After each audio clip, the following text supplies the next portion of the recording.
RCF. RCF Nice-Côte d'Azur, la joie se partage. Et nous revenons maintenant sur les 10 km de Nice, aussi appelée la Prom Classique. À la suite de l'attentat du 14 juillet, aucun événement ne peut avoir lieu sur la promenade des Anglais avant le 14 juillet 2017. Et donc, lors de cette 18e édition de la Prom Classique, les 5232 coureurs ont pu tester un nouveau parcours passant sur la voie Matisse, axe routier qui traverse la ville d'est en ouest. RCF Nice-Côte d'Azur, à Nice, 96.6. Après le bilan, place à la solidarité. Il y a de plus en plus de coureurs qui participent pour la bonne cause. Présente au village de la Prom Classique, l'association Bouger pour l'autisme est là pour sensibiliser la population à l'autisme. Mélanie Joly a rejoint sur le village le créateur de cette association. Je m'appelle Grégory Fidil, je suis éducateur spécialisé de formation, travailleur social depuis 20 ans maintenant. Depuis 2009, je me consacre en particularité à l'accompagnement de personnes en situation d'autisme. Présentez-nous l'association Bouger pour l'autisme.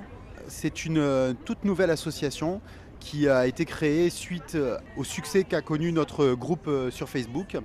C'est un groupe que nous avons créé récemment, au mois de septembre, et qui, en 3 mois, est passé à 3600 membres. L'autisme actuellement touche énormément de familles. À travers ce groupe, on a pu réunir des professionnels, des familles et des associations qui sont touchées par l'autisme. L'idée du groupe est arrivée tout simplement en observant la situation actuelle de l'autisme en France, une absence de moyens très importante. Nous avons en France 1% de la population qui est touchée directement par l'autisme, qui vit avec un autisme. C'est 600 000 personnes. En face de ces besoins, il y a très peu de moyens.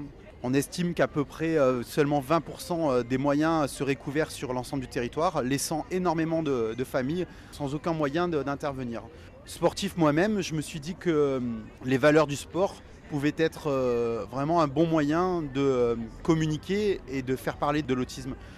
Donc assez rapidement, je me suis posé la question de créer un mouvement qui permettrait de faire connaître cette situation au travers du sport. Et aujourd'hui, on est en train de se développer pour pouvoir communiquer, informer la population, sensibiliser l'opinion publique sur la situation de l'autisme. Alors aujourd'hui, l'autisme est en progression constante. On est arrivé à un taux de prévalence, c'est-à-dire à un nombre d'enfants concernés par naissance de 1%. C'est-à-dire que chaque année en France, il y a plus de 6000 naissances d'enfants avec autisme. Ça représente plus de 600 000 personnes qui vivent avec l'autisme. 1% de la population, c'est une proportion très importante pour une pathologie comme l'autisme. On pourrait s'attendre à ce qu'en face, il y ait des moyens conséquents qui correspondraient à ces besoins. Et en fait, il n'en est rien. Il y a très peu de moyens qui sont mis en œuvre parce que l'autisme nécessite une prise en charge spécifique.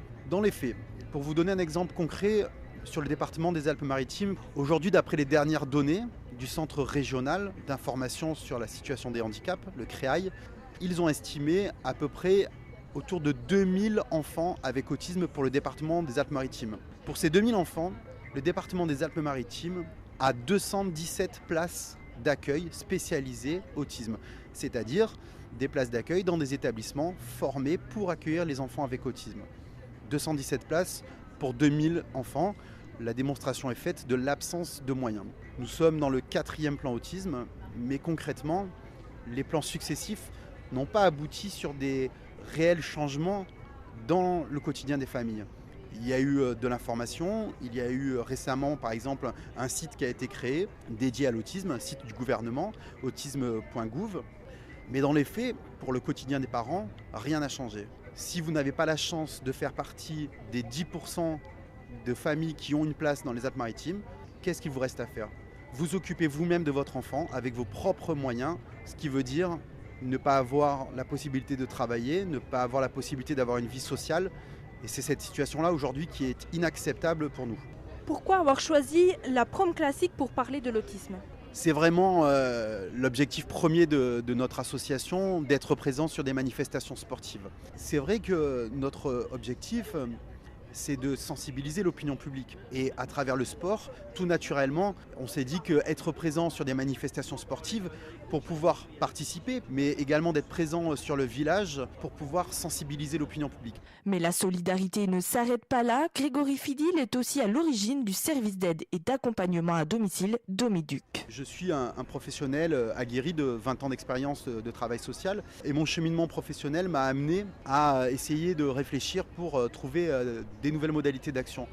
On peut tous faire le constat de cette absence de moyens, mais encore faut-il ensuite essayer de trouver des moyens d'action. J'ai donc longuement réfléchi à trouver un moyen de venir en aide concrètement aux familles et de changer les choses. Aujourd'hui, il n'est pas possible de créer des places d'accueil supplémentaires en associatif. S'il n'y a que 217 places dans les Alpes-Maritimes, c'est parce que l'Agence régionale de santé, qui est l'organe de l'État sur la région pour fixer le cap des moyens de l'action sociale, médicale et qui définit les ouvertures et les fermetures de places. Aujourd'hui, il n'y a que l'ARS qui peut prendre la décision de créer ou pas des places d'accueil.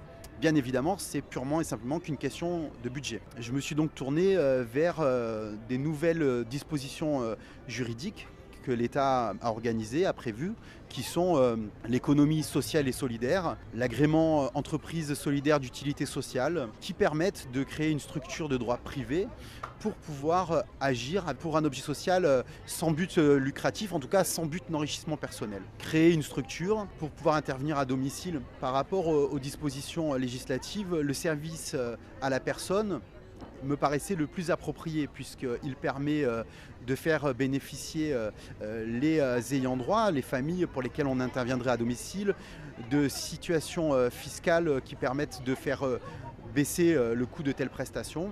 Au moment où nous faisons cette interview, elle a été finalisée tout simplement parce que je me heurte à une réelle difficulté qui est de faire rentrer ce projet-là dans les cases de l'administration. On est dans un pays qui nous permet d'avoir un esprit d'entreprendre, qui nous permet d'avoir des initiatives individuelles, et ça c'est une bonne chose, mais nous sommes aussi dans un pays qui est très réglementé et dans lequel il faut passer, notamment dans le cadre des services à la personne, par des autorisations administratives. Aujourd'hui, le projet que je présente à l'administration, elle semble avoir du mal à le comprendre. C'est un projet qui est innovant, c'est un projet qui sort des rails habituels. J'avance sur des chemins actuellement qui n'existent pas. Il faut créer la piste, il faut ouvrir le terrain et ça demande énormément de travail, d'explication, énormément de persévérance et de motivation.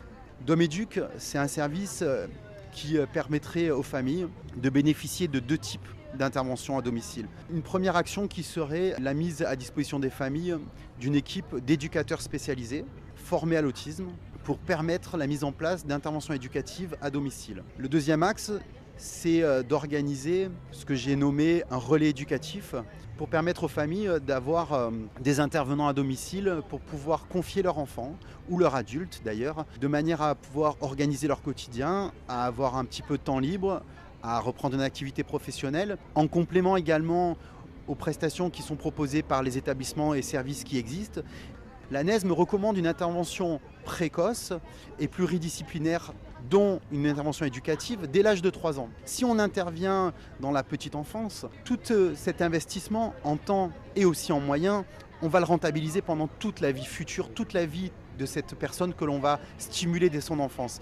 Les moyens que l'on aura mis en œuvre de la petite enfance jusqu'à l'adolescence ou jusqu'aux 20 ans, il y a derrière une vie d'adulte. L'enjeu, il est de taille. C'est de l'indépendance de la personne pour toute sa vie d'adulte. Et quand on parle d'une population de 1%, on imagine bien qu'il y a un véritable enjeu de société derrière. Si aujourd'hui, les pouvoirs publics ne prennent pas la mesure de cet enjeu et ne mettent pas sur le terrain les moyens qu'il faut pour pouvoir être présent près des enfants, les stimuler, les accompagner dans leur scolarisation, si on met ces moyens en place aujourd'hui dans l'enfance, c'est une vie entière d'indépendance qu'on va pouvoir offrir. Si on ne le fait pas, la conséquence sera beaucoup plus lourde. Qu'est-ce qu'il faudrait concrètement aujourd'hui pour faire avancer ce projet ? Il est enlisé dans ce que je viens de vous expliquer, l'autorisation administrative qui est délivrée par le conseil départemental. J'ai rencontré la direction de la MDPH, la maison départementale des personnes handicapées. j'ai rencontré une inspectrice de l'ARS, l'Agence régionale de santé.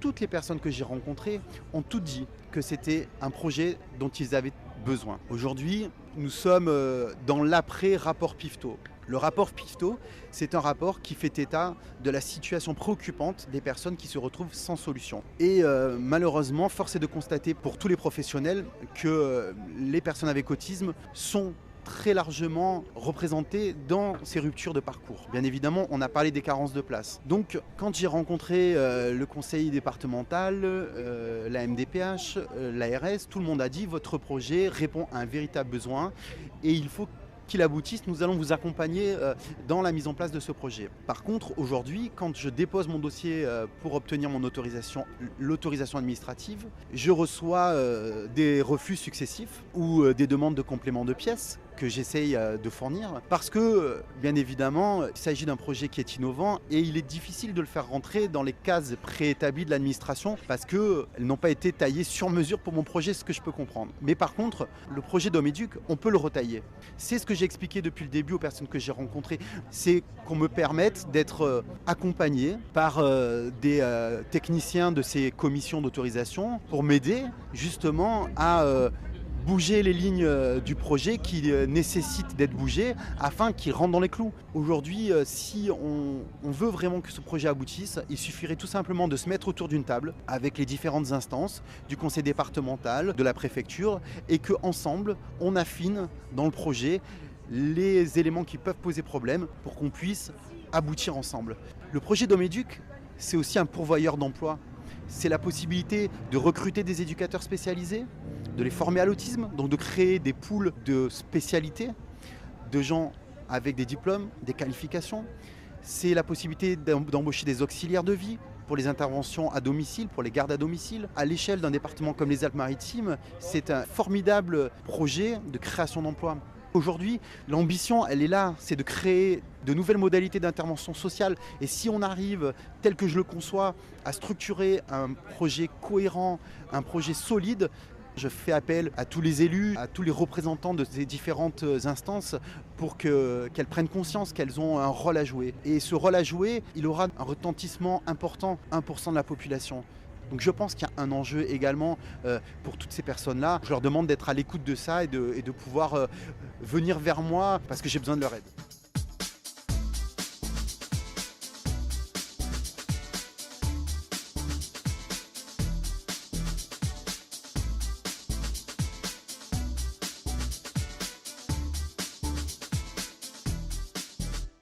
C'est le témoignage de Grégory Fidil que nous écoutions à l'instant. Grégory Fidil qui est, je vous le rappelle, responsable de l'association Bouger pour l'autisme. Une rencontre lors de la prom classique de ce dimanche 8 janvier. L'association Bouger pour l'autisme a pour objectif de promouvoir la cause de l'autisme en France. Vous trouverez toutes ces activités sur sa page Facebook, Bouger pour l'autisme. Donc je vous rappelle le nom de cette association. Quant à ce grand format d'RCF Nice-Côte d'Azur, il était préparé aujourd'hui par Mélanie Joly, à qui nous souhaitons la bienvenue au sein de la rédaction d'RCF Nice-Côte d'Azur. Reportage à réécouter en podcast sur rcf.fr. RCF Nice-Côte d'Azur, la joie se partage.